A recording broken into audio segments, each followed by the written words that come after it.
Hi, Nathan here with a quick editor's note. Paul has been gracious enough to offer one of our viewers or listeners a free copy of the Street Wolves game and Volume 1 of the Street Wolves Archetypes PDF. If you want to enter, just listen for Paul's favorite Star Wars movie and email him at tablecatgames@gmail.com and you'll be entered into a random drawing. Thanks for watching. Hello and welcome to the Advanced Age Role-Playing Gamers podcast. I'm Nathan. I'm one of your hosts tonight for a special edition of Between Two GMs. I've got a different interviewer with me, slightly different. We're going to call him Malcolm tonight. Is that your real name, Malcolm? That is what we'll use for this broadcast. That sounds very good. But you may recognize Malcolm's dulcet tones from our Sex, Drugs, and Saving Throws actual play. I recognize him from just being my friend for the past billion years. Though he's gotten a lot older and he's gotten a lot more grayer. And I've been talking to him about those dyes that lighters. Take the gray out of your beard, but he's not listening to me. But anyway, so say hello, Malcolm. Hello, and it's a pleasure to be here on tonight's broadcast for the 2 GMs for ARP. Woo! All right. So wow, that was clumsy.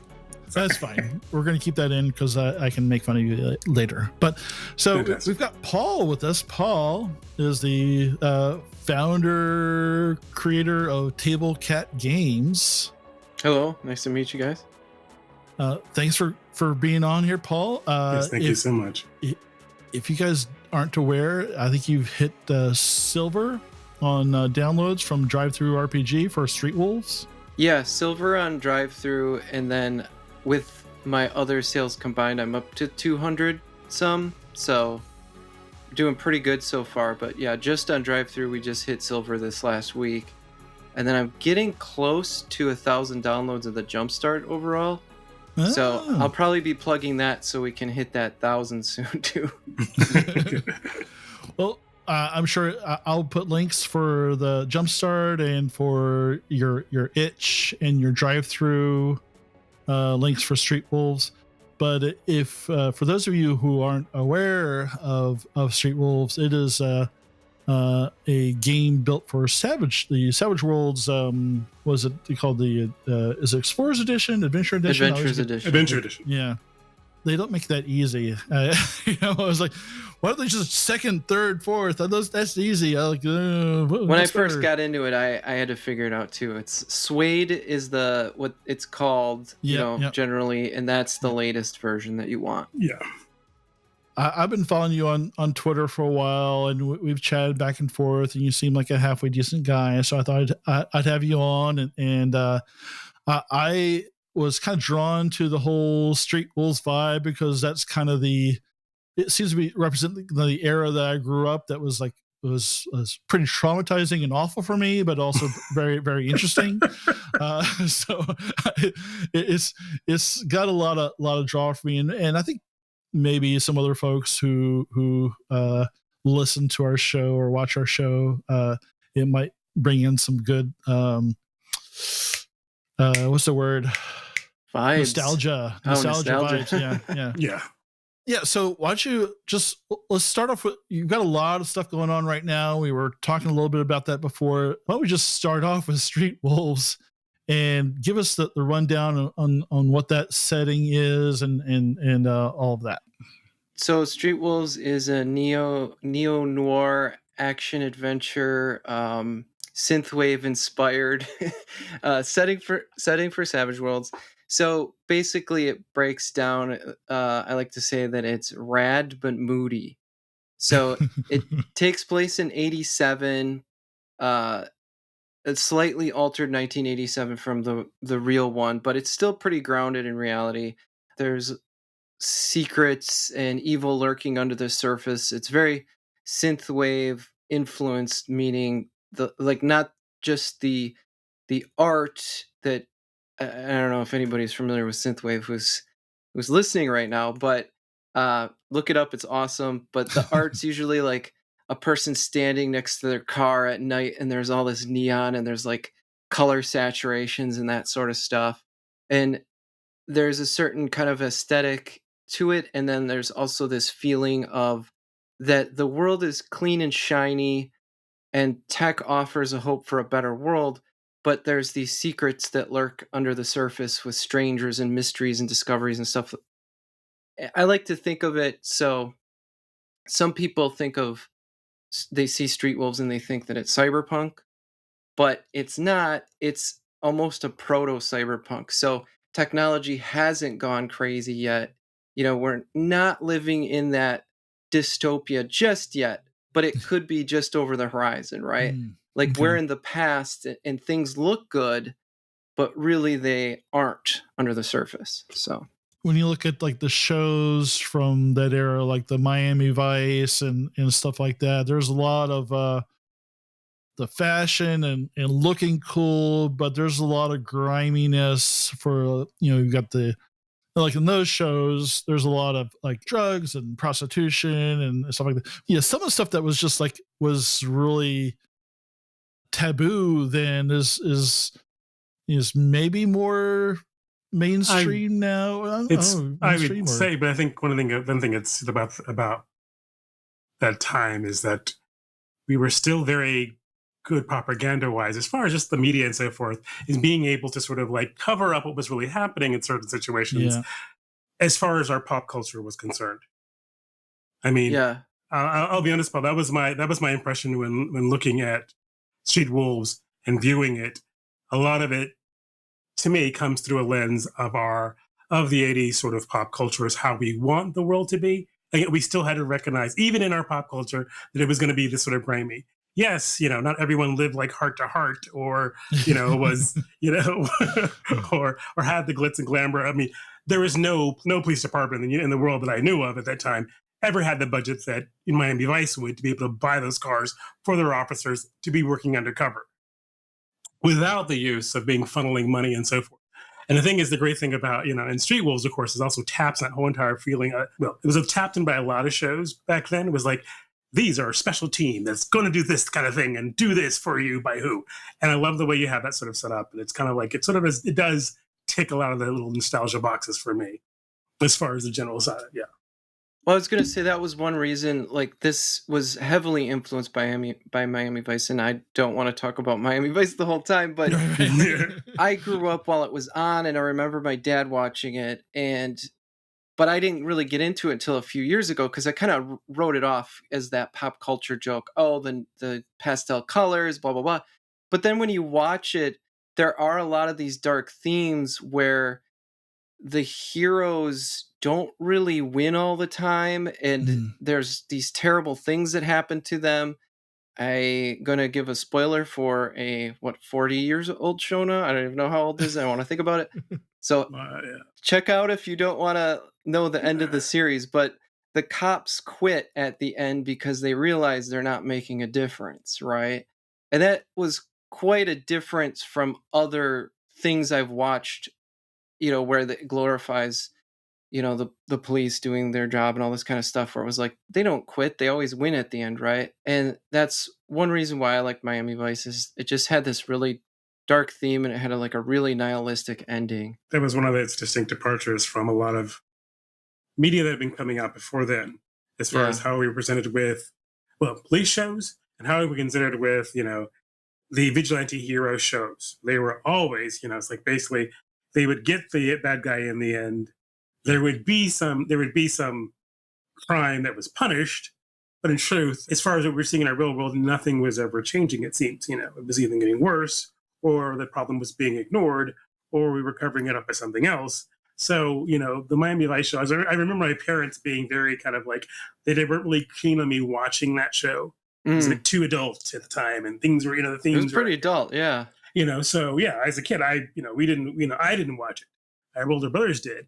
Oh, I watched it. I didn't watch it until later, because it was like there was a whole entire thing about not watching, we were all very aware. And the thing is, a lot of the actual tropes that were used in the show, or I mean, I didn't call them tropes, but a lot of the situations were replicated in other shows, but never ever taken to that full degree. It was always you sort of encounter the drug use, you encounter the bust, but you knew the good guys were going to win in the end. They weren't going to lose. And Yeah. it was a very scary thing, I think, for a lot of networks, the idea of having a show where they didn't. even now, but particularly back then, you had a very different way that networks and censorship was done. So there were things that could be seen as, corrupting and could be, have a backlash that would, be slower, but, definitely have its impact as far as, overall society, how they viewed it, depending on what side. Yeah. Sorry. So yeah, I want to jump in and just to touch on something that I personally enjoy with gaming, tabletop gaming, and what you're kind of tapping into is just the fact that it's like okay for those characters in the show, the characters in the game, it's okay to not win every time, because that's still, you can still move the story forward with a defeat, or if you want to call it a setback, or whatever you want to call it. Like, you don't really have to win every time. Sometimes you kind of have to get beaten down a bit before you kind of rise to the next challenge, or you take another shot at it. So what are your thoughts on that type of situation, using your setting as a way to kind of let the GMs create stories that where they're sometimes they're the heroes aren't gonna save the day? Well, so I'm glad you bring this up because it's actually relates directly to something I'm working on next. But we'll talk about Street Wolves for a second. So Street Mm. Wolves itself has a mechanic called Drive, which is a reworked version of the sanity system from Savage Worlds Horror Companion, the old Horror Companion. Yeah. And I reworked it to kind of replicate that the job is hard, that things you see, things you might do will have they'll take a toll on you, and then the only way you can try to regain some of that drive is through like just being off the job, which there's like a Okay. leave thing, which leave is very much inspired by interludes or those kinds of systems in games where there's like a mini game sort of where, okay, we're between adventures, we're going to roll some dice and figure out what happened and tell a story that way. In particular, Delta Green was a really big inspiration for that because there's the Okay. home scenes, and I just love those. And I was like, I want like some sort of interlude to work with this whole thing. So I guess that's kind of sidestepping your question because it's like it really depends on what how much drive people lose and how the players play act that, but it gives you an opportunity to role play that out, like, oh, I just lost, I'm at 2 drive and I've lost my friends and I've picked up a habit hindrance or something like that. And it's like now you can go from there and just see if your street wolf can pull themselves up out of this or if they're just going to sink even lower. But the thing that I'm working on next is an adventure called Heart of Glass. I'd love to talk more about, but Yeah. specifically, it starts out with the heroes failing. So what you do is Mm. you work with the players to create a kind of like a mini story. Like you don't have to play it through. You just kind of work out the backstory of what happened. And I even have a chart or a table, I should say, where you can see like what the bad thing that happened if the players need help, like maybe an innocent person got hurt, maybe a street wolf died, and you start out in this adventure, you're in a car together and the wolf pack has cut you off in this one, so you're on your own and you've all had this horrible traumatic experience, so now you have to deal with it going forward, and you make a drive check. Is great. I've run through this fully tested once. I'm going to go through another run through soon. But one of my players critically failed on his drive check, so he lost like a ton of drive. And so it was just like whatever happened really affected you. How does it affect you? And then like going forward, you try to carry that through the adventure, right? As you go along, that they're carrying this trauma with them. It sounds very dire, and it is, and it's No, awesome. no, no, no. You had me at, I was like, when you're talking about like them starting off in a horrible situation. That's my love language. Oh, okay. So yeah, that think it's completely his love I language. guess I'm kind of infamous for starting off with my whatever system running where like everybody is already like lost everything and they have to get whatever it is, they have to get it back. Or if I don't do it at the beginning, I do it somewhere in the Yeah, campaign. that's my thing. It's usually like everything's going great. Oh no, it's not. It's getting funny worse. And then suddenly you get a shot. But I do love that as a starting off, and allowing different people, different GMs to handle how they would do it, because you could easily transition just from one game to another for another session. Like you succeeded in beating the guy here, and the next adventure you've lost something against this guy, so you continue this sort of story on that. I really do like that.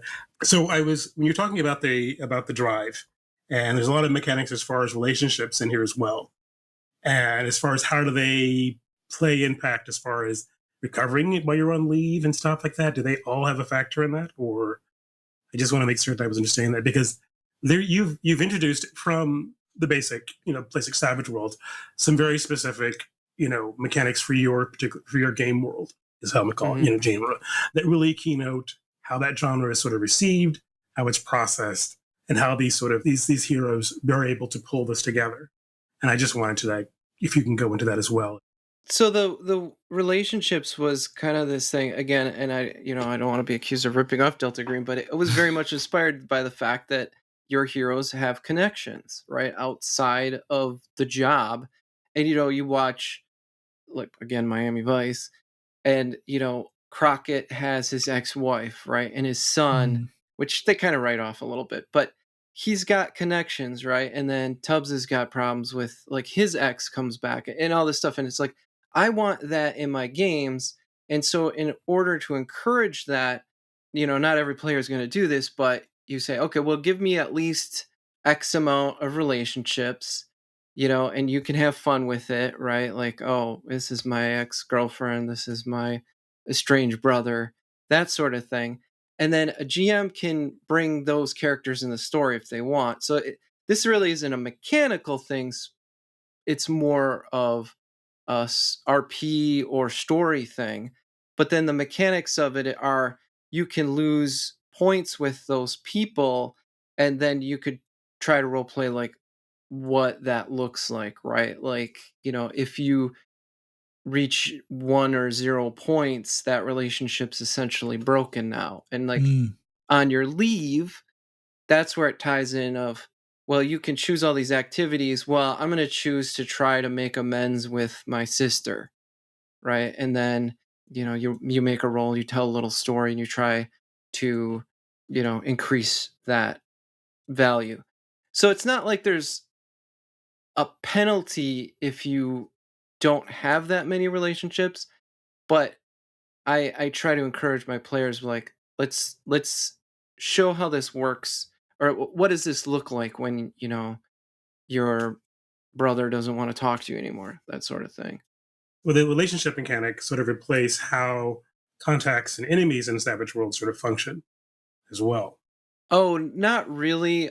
This is more like its own side mechanic thing. As far as, okay, all right. Yeah, like, I mean, you essentially, so I've started some characters, like I say, like, you can start the game with a 0 relationship, and then that we can call your former boss that tried to kill you, right? That you were friends with. But there's not really like, there's not really like anything replacing anything else. It's kind of like it exists to feed into your character's story. And then also it does, like, things like the drive stuff do affect it, right? Like, if you lose so much drive, then your relationships suffer by this.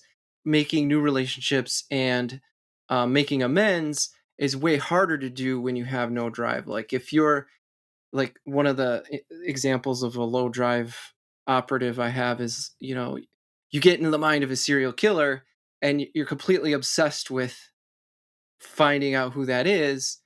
Well, it's kind of hard to, like, hang out with your son or whatever, right? When you're just constantly thinking about the serial killer. So there's just a lot of things that kind of interplay between drive and relationships in that respect. One thing we kind of skipped over is like what a street wolf character is, and maybe we can go into that by talking a little bit about Heart of Glass. Okay, so and like what that adventure is about. And well, so Street Wolves, and I give several options for GMs to set the game up however they want. I did like that. The default is there's this organization called Wolfpack, and they know about these conspiracies and whatnot, and they want to put a stop to it. So they are working off the books to get agents to, go on missions and do problem solving and help people that can't be helped because there's all this corruption and stuff, and you can't trust the actual authorities to do the job. Yeah. And one of the influences for Street Wolves is G.I. Joe. I don't know if you can see I have G.I. Joes up here too. That in the world of Street Wolves, there was essentially a group that was like G.I. Joe, but they kind of failed and were disbanded. And that Wolfpack is formed by like some of the survivors of that. Like they realize what's former happening. Operatives and that, yeah. Yeah, so the former group was Timberwolf, and that's how the whole wolf thing gets started. The Street Wolves are essentially kind of like secret agents off the books. They go places, but not secret agents or cops like you'd see on TV, more like a detective and a con artist and, a thief. And you have these characters like the detective might have been a boxer that killed somebody in the ring is one of the examples, I guess. It's kind of funny that you say that, but there were a lot of shows that were built around this sort of very similar sort of character types, not as a group usually. I mean, you'd have Newcastle and McCormick or Hardcastle and McCormick, and you'd have like basically a judge and one of his perps are teaming up to solve crime with a small. Anyway, it made no sense, but it was the 80s. Well, yeah. So a lot of the archetypes are based on like the Neo-Noir concepts of these and sort of anti-heroes. Yeah. Okay. Yeah. Because at first, when I first made it, all these like people were good. Like, it was like, oh, these are all really great people. And then I started coming up with professions like, why don't I have a thief in here? Why don't I have a con artist? And then that's when it really started humming along. I was like, this is more fun now. And that was the thing I was also sort of curious about it is the use of the profession templates for Savage Worlds. Normally, they just sort of just say, you're going to come up with it, which, can be great for some people. But I think it's very helpful when they do have templates. And I did really like the professions you came up with and how they worked out. Yeah, so when you're making a character, you're making your street wolf who works for Wolfpack, you get to pick a profession, and it's not a class. Yeah. It's basically, it gives you some extra bonuses to do that job that you want to do, but you're not locked into it in any way. It's like you get that basic package of, 3 extra skills, and then I think an edge. I say I think because it's been a while since I read my own book. But you get that extra stuff, and it also there's skill specializations if you use those. I know people hate skill specializations, so they're totally optional. Don't yell at me. But you would get skill specializations too for that job, and then from there, just make whatever character you want. So if you want to make a demolitionist who's good at ballet or whatever, go for it. Right? There's nothing stopping you. I found that that's a really good way to do it. I know there's other alternative ways to handle it in Savage Worlds, but I felt like this was the easiest and cleanest way to do it because, honestly, I don't really like coming up with new mechanics. I'd prefer to use stuff that exists. So whatever I make, I try to make very lightweight because I don't want to get too complicated and make Savage Worlds not fun. That is one thing I can say about Savage Worlds as far as a baseline genre. Its baseline package is that it is a very sort of pro player. I mean, by pro player, I mean flow the PC character winning sort of forth, kind of thing. They're wild cards. They fight the minions, so forth. And each genre of it does alter that mix or that balance. Do you think your game particularly moves in one direction or the other, or keeps it about the same as far as it is sort of pro PC as far as their overall sort of like they have the slighter edge over the bad guys, or is it something like their horror or their Deadlands where you're kind of hoping you can pull through? I'll say that it is pretty heroic level. Even though the heroes can find themselves in some pretty tough scrapes, it does favor them a bit more. It's not. Unless you're a GM and you want to turn on certain settings rule like 3D damage or whatever. But just out of the box, Street Wolves is pretty heroic, you can go pretty wild essentially with it. If we step back for a minute and talk about Heart of Glass, I wanted to kind of put the brakes a little bit on the over the top heroic stuff Mm-hmm. with this adventure, because you start out, you don't have Wolfpack support in this because you screwed up the last mission so bad. And it's like, they've gone dark. You might technically be kicked out of Wolfpack. You're not sure at this point. You get this mission and you go to this small town and you're essentially a fish out of water. It's this town full of secrets and mysteries and murder and mayhem type of thing. But generally the party is 3 to 5 players, and without any kind of backup in a situation where they don't know who to trust, it really made, at least the first test run, it really made the players not go hog wild and start shooting machine guns and stuff. Fantastic.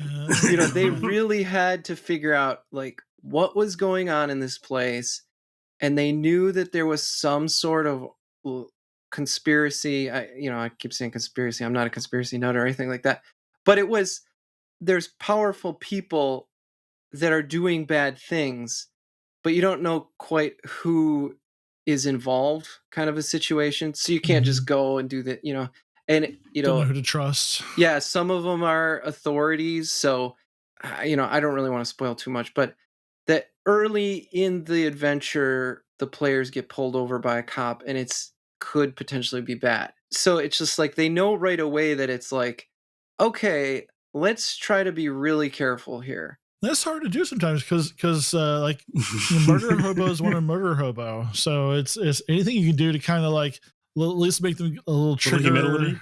Yeah. I'll say, hey, if you want to do that kind of thing in this adventure, that's totally fine.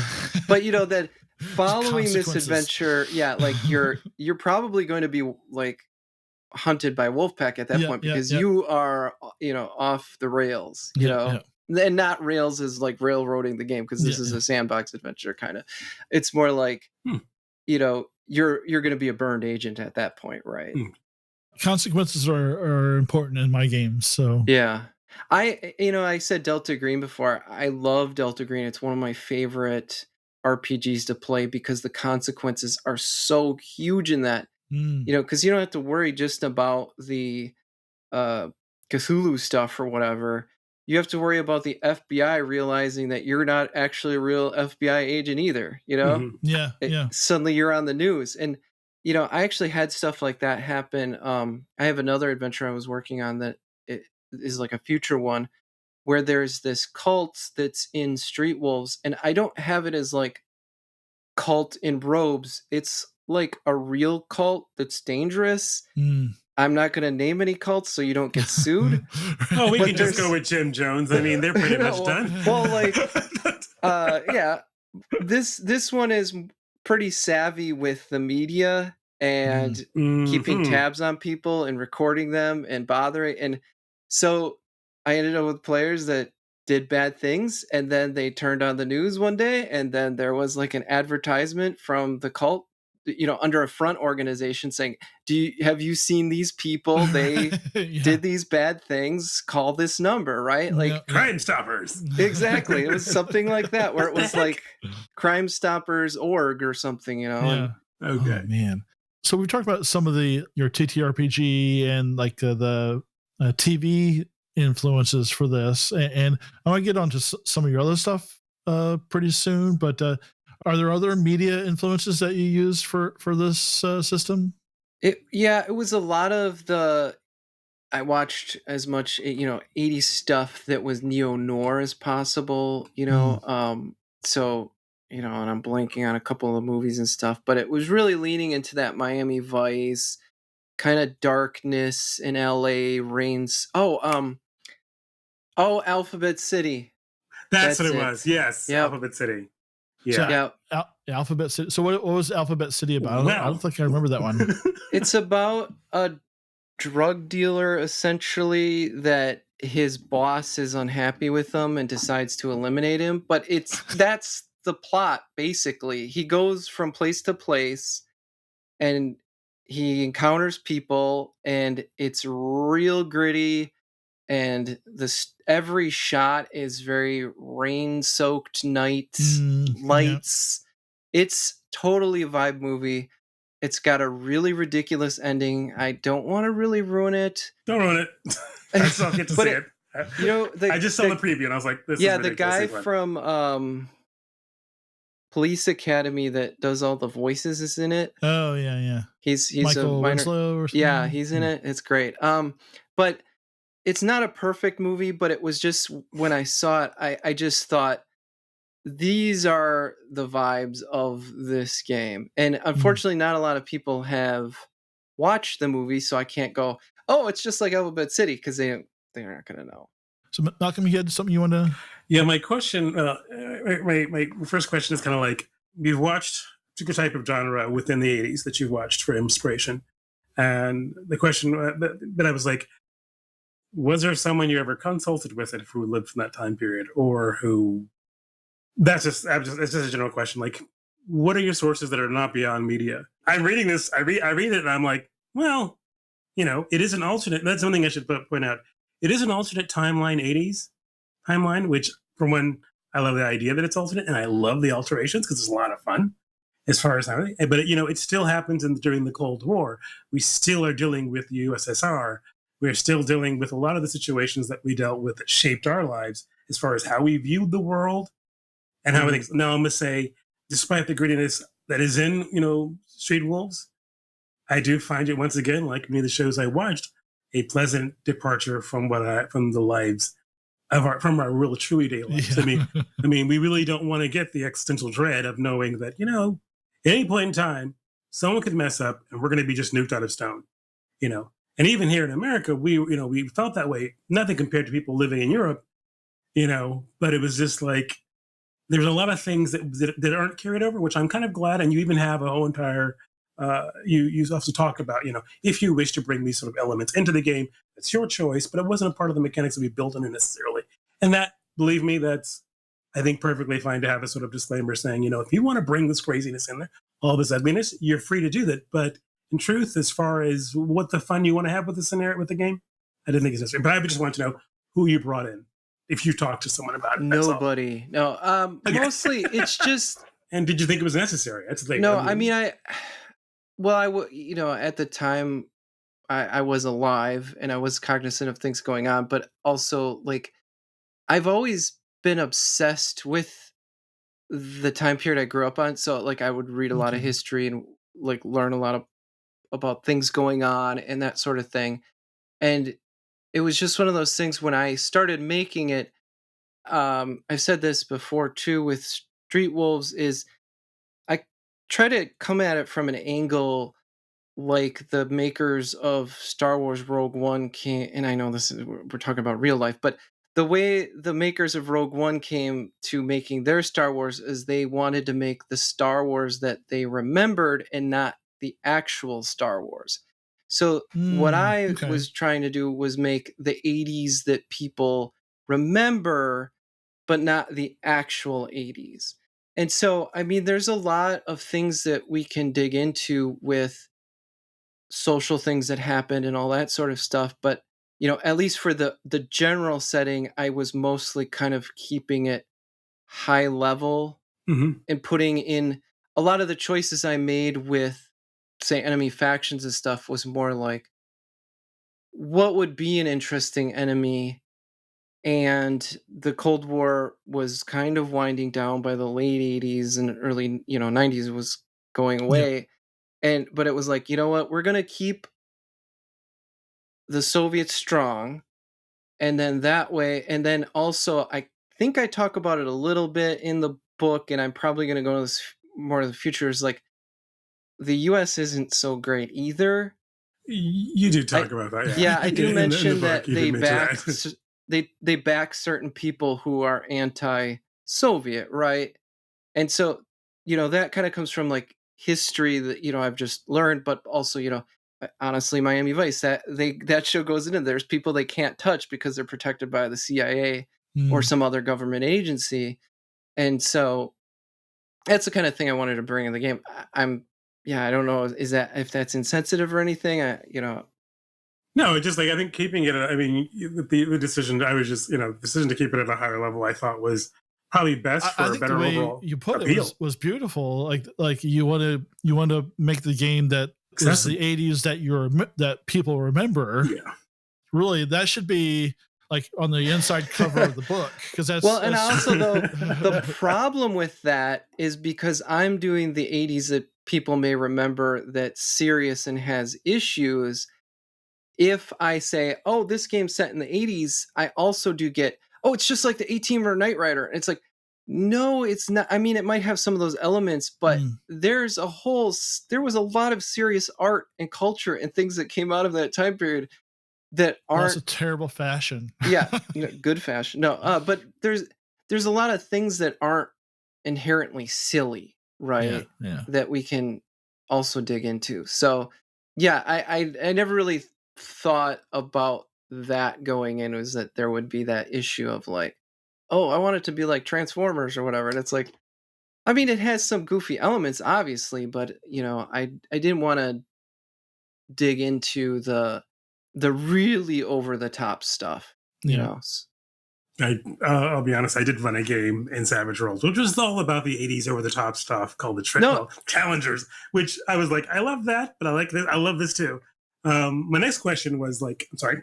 Oh no, I was just gonna say that's the thing too. Is like, in order to set my setting apart, I felt like this is the direction I would go rather than going, because there's Freedom Squadron is a cool game, but that's like G.I. Joe, where it's way, way, way big, right? Yeah. And it's like, okay, I need to make it not that, right?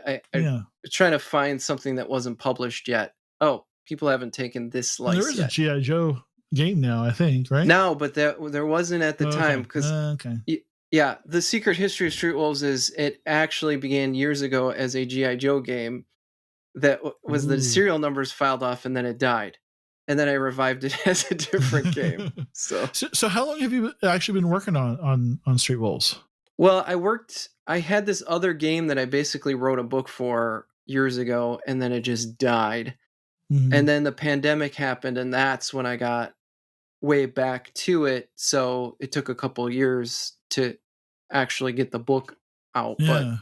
Because you've been talking about it for a while, because I guess I've been kind of re-engaged with Twitter the past couple of years, and I like. I'm sorry for that. Yeah, I know. Like I stepped away. I've had the account forever, but I really just used it to like. And then you dragged the rest doom of us scroll there. Like once every 2 weeks, but now I doom scroll every day. Yeah. But you're one of the earlier folks I caught on to, and we started talking to the Battle Lords people, and those are super cool guys, by the way. They're awesome. Yeah, they're one of the biggest supporters that I've run into that is a published. I love them by Battle Lords, and also by Titan Effect, because that's another great one. Yeah, yeah, definitely by Battle and watch your Battle Lords actual play. It's awesome. Back to you. We're talking about you now. You've done a lot with Savage Worlds, and recently you've been talking a lot about this. I don't know. Can I call it a hack? As Star Wars, but in Savage Worlds. Well, what's going on there? The spirit of rebellion. Yeah. So, this was a crazy thing. So I wanted to do my own Star Wars in Savage Worlds, just play it for my friends. Mm-hmm. And then so I got this book, the Star Wars Companion by, and I'm going to probably butcher his last name, Christopher Leby. I'm sorry, Christopher. I don't know how to pronounce your last name. But there's a Star Wars Companion that exists, and it's great. However, there's some things I needed to change for my own table, and I figured, well, if I'm changing it for my own table, why don't I make a release out of it? And I became obsessed with it. And so it's basically an expansion for that book. So you start off with Savage Worlds, you get Star Wars Companion, and then you're going to get the Spirit of Rebellion. And they're all, the Star Wars ones are going to be free. I can't charge money. Please buy Disney Plus and, go to Disney World or whatever.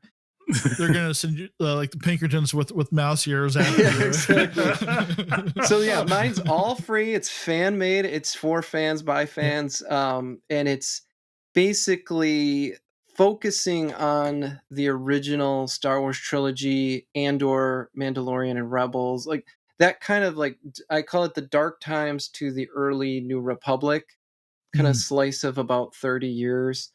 Mhm. And it should really hit the nostalgia bone of most people probably listening to this, because Yeah, yeah. the design is based a The lot design. yeah, on Return of the Jedi era trade dress. So it looks like a lot of the packaging of that time, like Mm. the posters. People have gotten a West End Games vibe from it, but that's because we're drinking from the same well, essentially. Yeah, Because that's they were true. making their game based on like the last movie that came out, and I make um, but it's really fun and cool looking. It's some of the best design I've ever done. And I'm sticking the art in it I'm sticking to is mostly pre-production art, some screen grabs, art from toy packages and notebooks and cups. So, an example would be I digitally cut out art from that was on a action figure case. I'm slapping Mm. it in there, and then the Atari game, the side cabinet, I found a really good JPEG of that. So I cut out the ships and I'm arranging them on the page. Um, so one of the most fun things about this project for me is because it's fan focused, I'm using all this like stuff that it was essentially used to promote the movies. Um, I kind of have an unlimited art budget in a way, right? It's like I'm not charging anything for it. I'm Yep. using trade dress that Yep. existed. And so I'm able to go really, really, Oh, wild wow. with it. So, If yeah. there's one thing I can say that about that, the same thing with Street Wolves, your eye for design and layout is a really strong motivator as far as getting someone into these games. I mean, when I look at Street Wolves, I am like immediately pulled into it and into its overall vibe and what it wants to do for me as far as what it's presented to me as far as a game and a genre.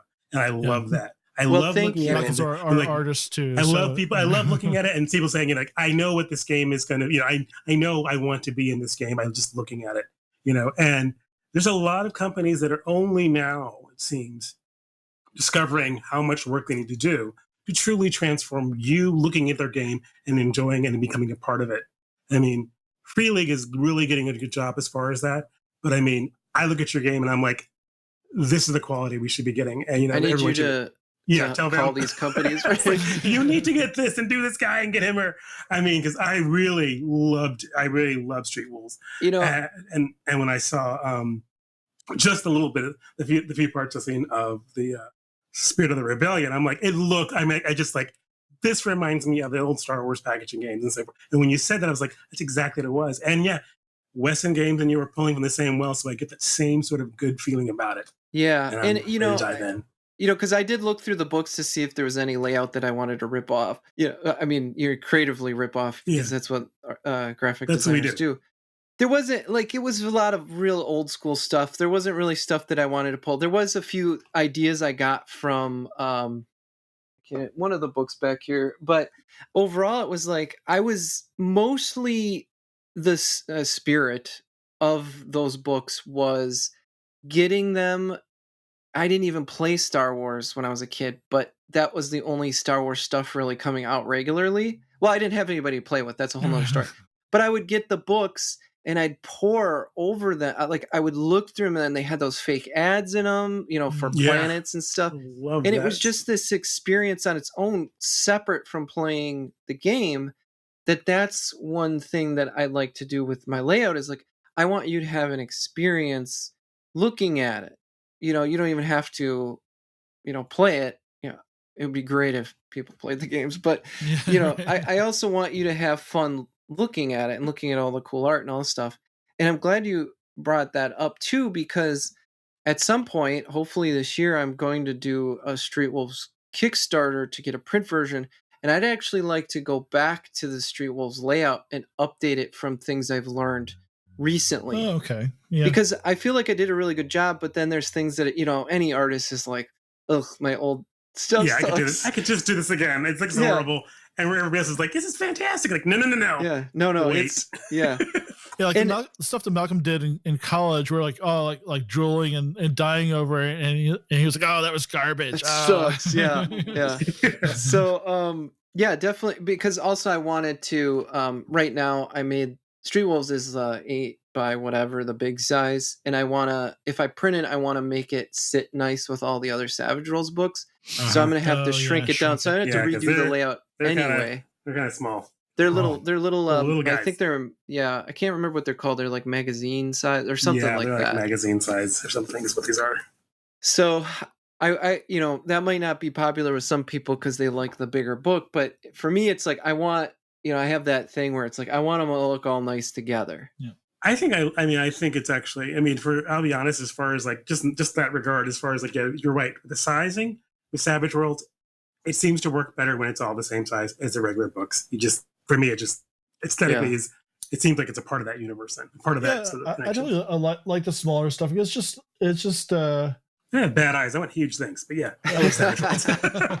But Savage Worlds, I want the right size. Like literally, all of these books are different genres, but they're all same, they all standard, got a nice same size as the base book.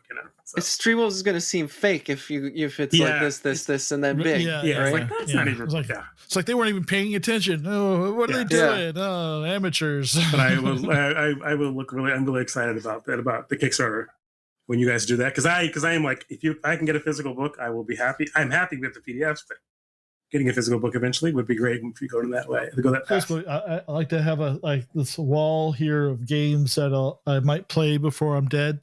Mine's are all that. But they look really nice up there. Do you have like a plan of when you're gonna do that? I have a plan. Well, a schedule. Well, sort of. So everything I've done is to try to build to something else. So, the jumpstart for Street Wolves was to get me to Street Wolves, and then now basically what I've done with Street Wolves is I've released it, and then I've collected as much feedback about things that don't work or mistakes. I love hearing about like errors and typos and that sort of thing, and so I've issued corrections. So by the time I get to the Kickstarter, then if a printed book comes out, it's going to be way more correct than if I had just gone for it. I've caught a lot of that stuff. I feel like I've got most of it. There's always probably something that's going to be out there that, I'll send you a list. Yeah, please do. I'm totally fine. As long as you're nice about it. So, and that's one reason why I haven't, first of all, I'm not super into the quality on print on demand. I know there's some people that are really upset about this. That's fine. I'm not. I'm with you kind of. But what I want to do the Kickstarter to get my ideal version of the book out, and then I might be able to turn on the print on demand, because then it's like, okay, Street Wolves is out there, and then if you live in a country that you can't get the book shipped to you or whatever, I'm going to turn on print on demand for you. So that's the plan. But anyway, so the plan right now is Spirit of Rebellion kind of screwed me up a little bit because now I'm obsessed with it. But the next thing I'm doing is I set up a Kickstarter for a very small game called The Wicked Forever King Hungers.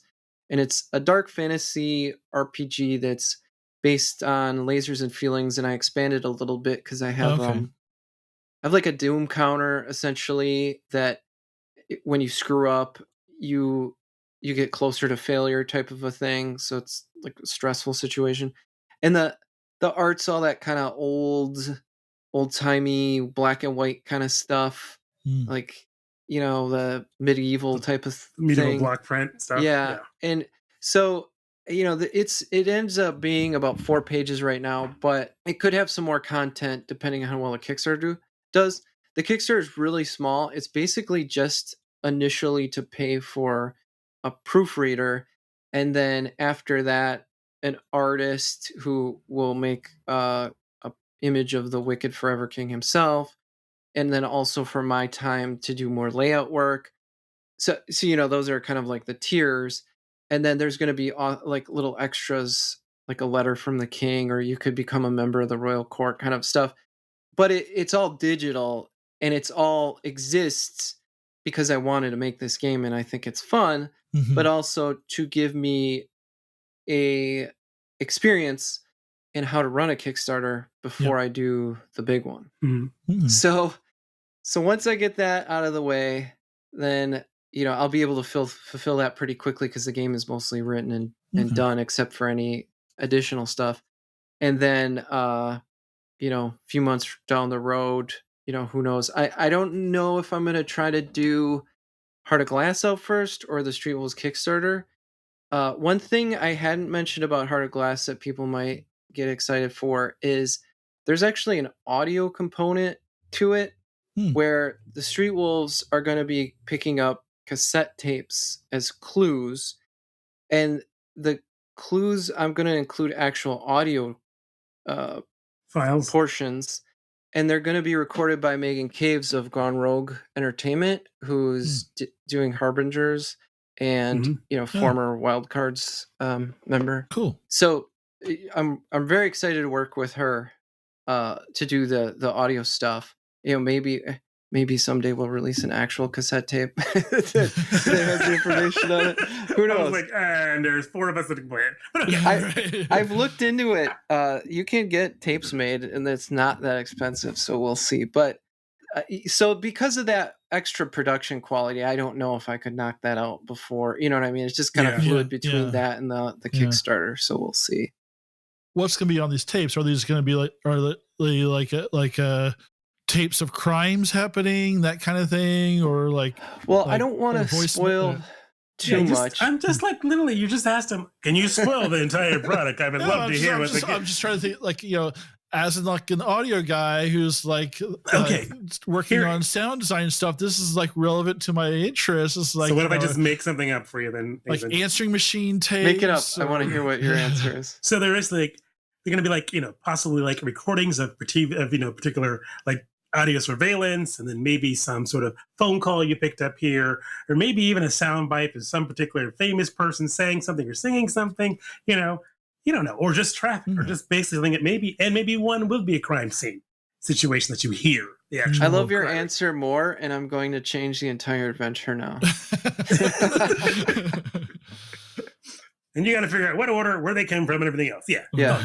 Well, if you want to look up Megan's Adventure Bones on DriveThruRPG, it's essentially that product but incorporated into my adventure. Like it's Adventure Bones are mostly written to be more open, an open-ended added thing, and it's just like and that's the way I love them. It's like, well, I haven't been able to use them because I can never figure out how to get my party to get to a point where they'd actually be able to listen. Yes.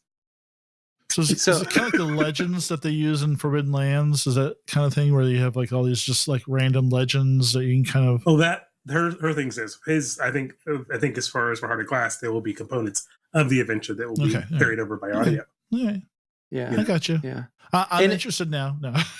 Yeah, it's definitely one of those things where I could see people missing them, and so they're not entirely. The whole adventure doesn't depend on you finding one tape or two tapes or something like that. But so far, the players have been really good about finding them and going from one to the next, and they haven't. It's not railroady or anything like that, because it's like, they can do all these other things and then come back to the clue that might lead them there.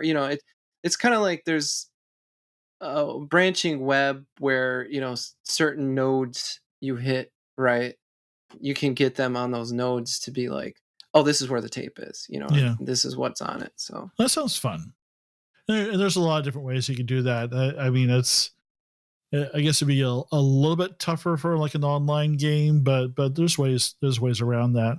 I mean, you can possibly save it as a part of an audio file with a V2, with the tabletop thing, where it's like, and what was that clue? And here we go. I'm playing tape number 6 found in the dumpster. And I have a soundboard that goes through my microphone, so I'll play like machine gun noises and that sort of stuff. And I'm kind of like, why don't you do that, Nathan?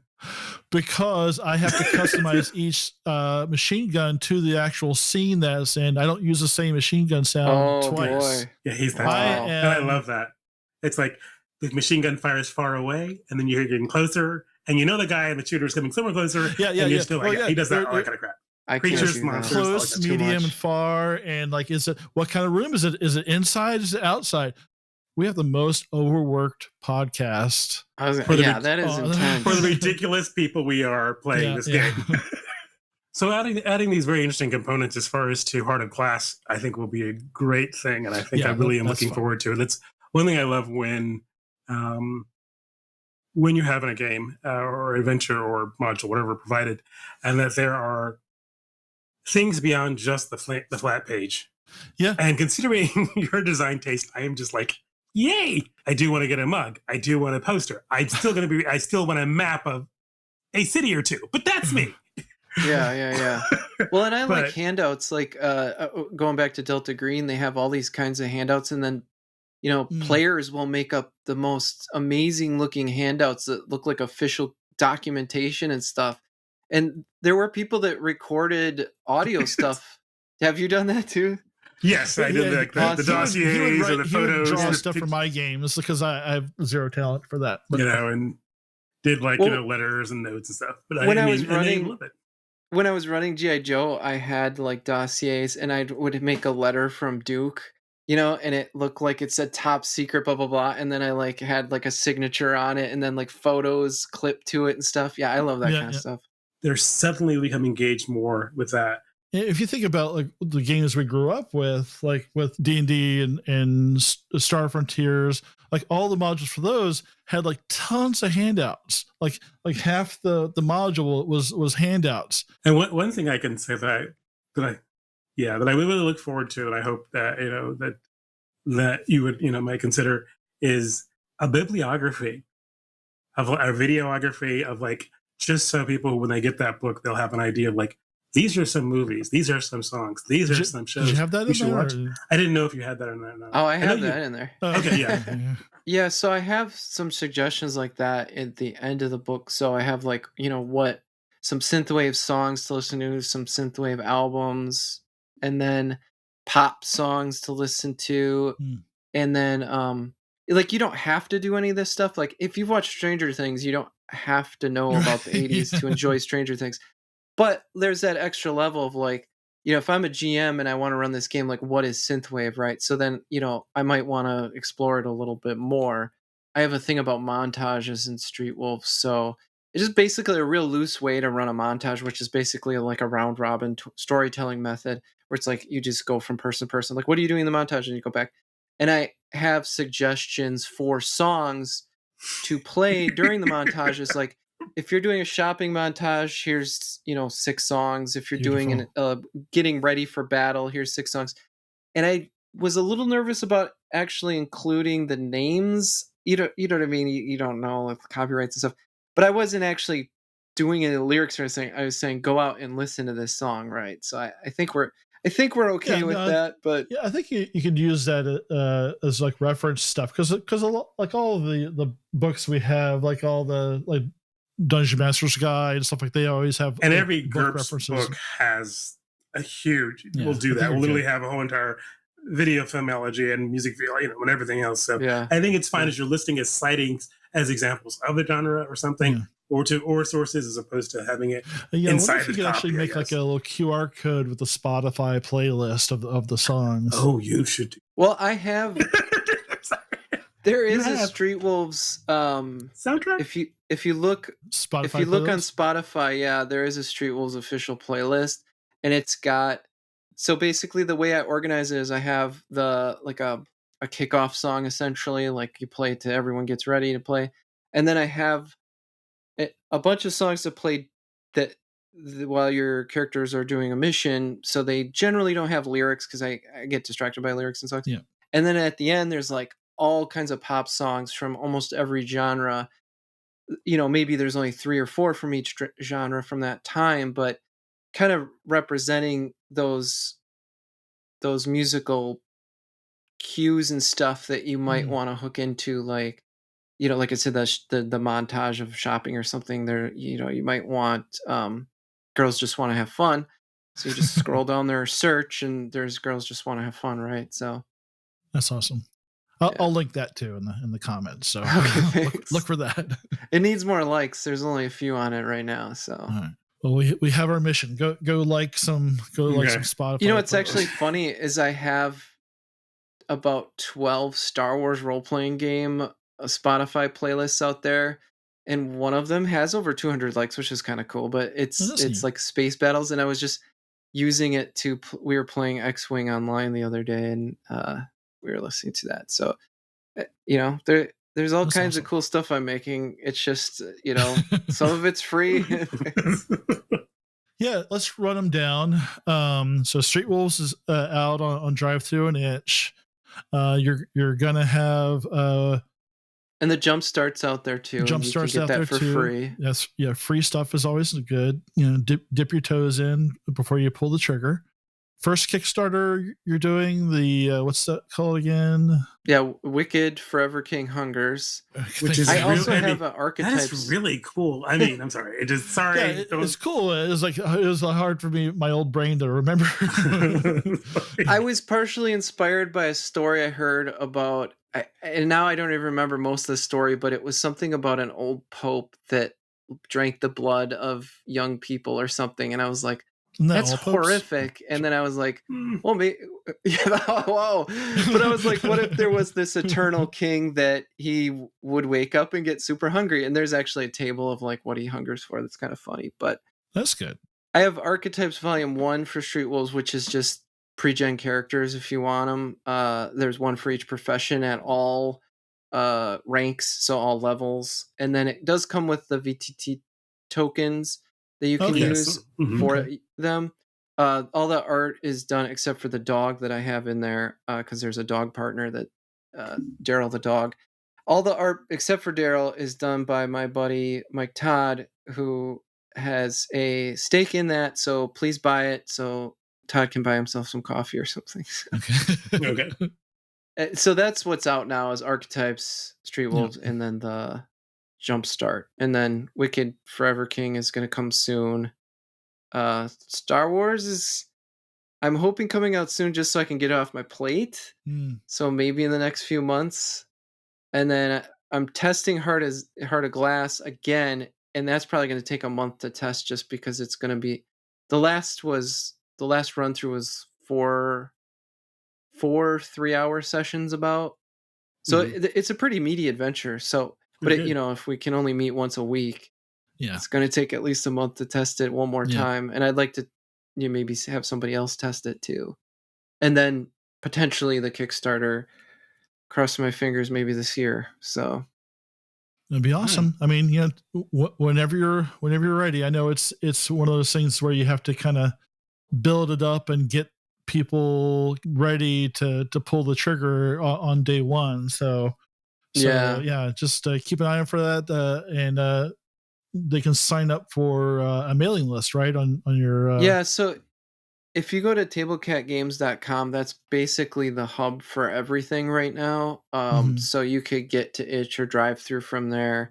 But on that main page, if you scroll down, there's a mailing list thing. You sign up for the mailing list, you can get a discount on Street Wolves, on Itch, and on the Tablecat Games website. You can get access to an archetype that's exclusive to people that join the mailing list, because it's listed as $500 on my site. If anybody wants to buy a $500 archetype, please do. But that's a technical hurdle, right? That I don't have a way to do it any other way, so I just marked it up to $500.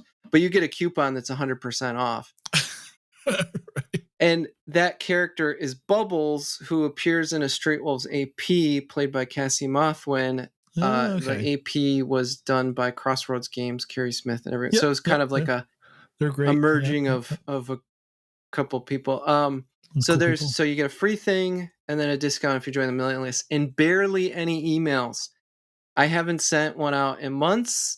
I've when Street Wolves came out, I sent maybe 4 and I felt bad about it. And then so I don't like sending emails. I reserve it for when something is pretty big, and then I try to combine things like, oh, here's the 6 biggest things that are happening.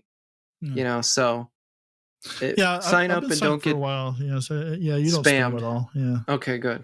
Yeah, I was gonna say you probably unfollowed after I released the game because a few people did that. That's it's weird. Like the whole like you try not to take things personally, but sometimes it's weird. Like because we'll get like every time we do an interview, we get like a boost in like follows and stuff like that. So we'll get like 5 followers, and then one person will unfollow. It's like they just watched all the stuff they wanted, and then they unfollow. It's like, come on, it's like it doesn't cost you anything to subscribe to somebody on YouTube. Why would you? Especially YouTube, yeah. Yeah, the email thing was like, it's weird because it's like, at first there were no like unsubscribes because everyone was like getting ready or in anticipation. Yeah. Then once it's out, you go back to, I'm going to send an email and 1 or 2 people are going to unsubscribe because you're reminding them that, I don't know, whatever, they don't like the thing or they already got the thing. They just didn't want to hear it. So you're basically sending them a little reminder. Hey, why don't you unsubscribe from me? So, every time I hit that button, I'm like, ooh, let's see how many I lose this time. But, and then you can kind of dig into those things and you'll see the person never opened an email or something. And you're like, who cares? And you really like, you don't like, if they don't want your stuff, like, nobody owes us subscribers. So it's like if they've gotten what they've gotten out of it, that's really a win. Yeah, totally. You just take the win and don't let it hurt your feelings, even though that it still does. I still want. As long as you get more pluses than negatives, yes, then we do. It's always better to go in the positive. Always goes up. So if I send an email and like a couple hundred people unsubscribe, I'm gonna feel really bad. There are very few times. Okay, there's like one that I can think of where I've ever decided like I really should just unsubscribe from these people. It's like the only time I do it is, but that has to be a really bad project. For me, it's like big brands and stuff, or like you'll sign up for something, they'll send you an email every day, and it's like, what are you thinking? I don't want this. I like my Lucky Jeans, but I don't need coupons every day. And I'm not going to forget. I need to actually wear them first. Anyway, Paul, is so good to finally talk face to face. Yeah, it's been a pleasure. It's been fantastic. Banter on Twitter is fine, but this is so much better. Well, let's do this every week then. It'll only take you like weeks to edit all of our conversations. Yeah, so it'd be great.